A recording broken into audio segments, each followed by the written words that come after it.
Bạn đang ngày chịp xua bằng bồn bà chấm pu sạch món đó bằng bồn bà sen chỉ dương châm với hay trong từ tôi bàn phò bị vía đó bồn tôi dương châm vía đòi ca dọc cho tục đạ chấn hay ca dọc cho tục đạ chấm pu vía cứ mình chăm bạch thà trời tại thư nơi pe thế ngày thì bằng bồn bà cứ ban này thay dương mình trâu căn pe lìa thì cứ dương trâu tạm đàn vía tiếng thế ngày tiếng dục làm bây dương đăng piសកម្មភាពរបស់វាដឹងពីបញ្ហាសុខភាពរបស់វាអញ្ចឹងណាបងប្អូនបាទហើយខ្ញុំចង់ប្រាប់ដល់បងប្អូនយើងមួយថាការតាមដានសុខភាពមាន់នៅពេលយប់គឺសំខាន់ណាបងប្អូនបាទហេតុអីបានខ្ញុំថាការតាមដានសុខភាពរបស់មាន់យើងនៅពេលយប់នឹងសំខាន់បាទឧទាហរណ៍បញ្ហាជំងឺរបស់វាល្មមៗយើងអាចព្យាបាលបានយើងអាចដឹងមុនអញ្ចឹងណាបងប្អូនយើងអាចព្យាបាលតាន់ពេលជាក់ស្ដែងឧទាហរណ៍ថាបញ្ហាដាសាយឬក៏អាលៀកផ្លូវទៅហើមអីចឹងណាបងប្អូនគឺយើងស្រួលតាមដានស្រួលស្ដាប់វាមែនតើនៅពេលយប់ស្មើណាក៏បានដែរបងប្អូនពីក្បាលប្រឡប់ក៏បានពីម៉ោង9ម៉ោង10ឬ11 12យប់ដល់យើងមានពេលគឺពេលលាយប់ហ្នឹងគឺយើងស្រួលនៅក្នុងការស្ដាប់សូរសលេងរបស់វាតើវាអាពេលវានៅដេកអញ្ចឹងសលេងវាមានគឺខតអីអត់អញ្ចឹងវាដូចជាយើងមនុស្សយើងឈឺកអញ្ចឹងណាបងប្អូនការដកដង្ហើមរបស់វាមានលឺសលេងគឺខតអីហ្នឹងមានហៀសបោយអីហ្នឹងបងប្អូនអាហ្នឹងជាអាការៈដែលថាមន់យើងកំពុងតែមាន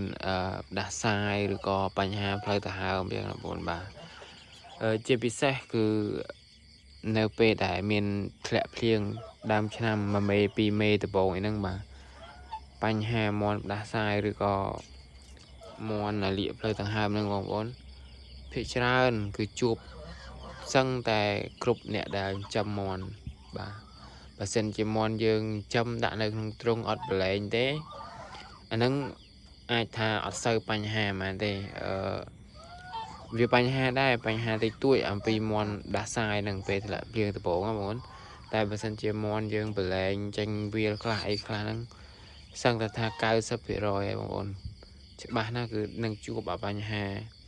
មាន់យើងដាសាយឬក៏លាកផ្លូវដង្ហើមនឹងឯងបងប្អូនបាទអាហ្នឹងនិយាយតាក់ទង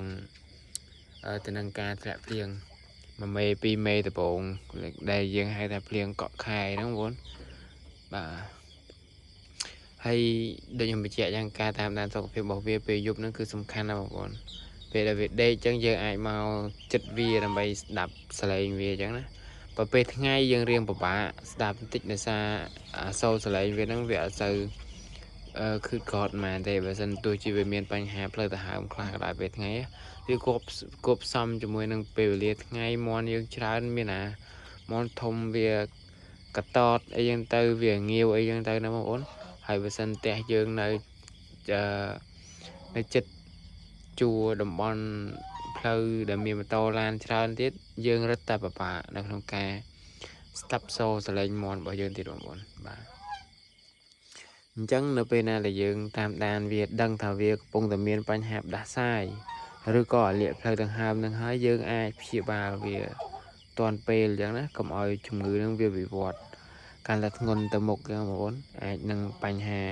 ឈឺដល់អាចនឹងដល់ថ្នាក់ថាបាត់បង់មាន់របស់យើងឈឺងាប់ក៏ថាបានដែរបើមិនជាយើង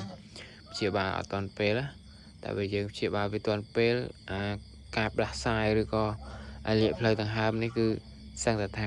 99% គឺដឹងតែជាឲ្យមាន់យើងហ្នឹងបងប្អូនការព្យាបាលបញ្ហាជំងឺហ្នឹងគឺមិនជាបញ្ហាទេបងប្អូនកុំឲ្យតែប្រភេទជាជំងឺឆ្លងដូចជាយូកាសិនរោគអីបងប្អូនបាទហ្នឹងហើយនឹងអញ្ចឹងបាទអញ្ចឹងអរគុណច្រើនណាស់បងប្អូនសម្រាប់ការតាមដានវីដេអូចែករំលែកពីខ្ញុំបំណងល្អទាំងអស់គ្នាជូនបងប្អូនយើងដែលស្រឡាញ់និងចូលចិត្តការចិញ្ចឹមមាន់បាទជម្រាបលាបងប្អូន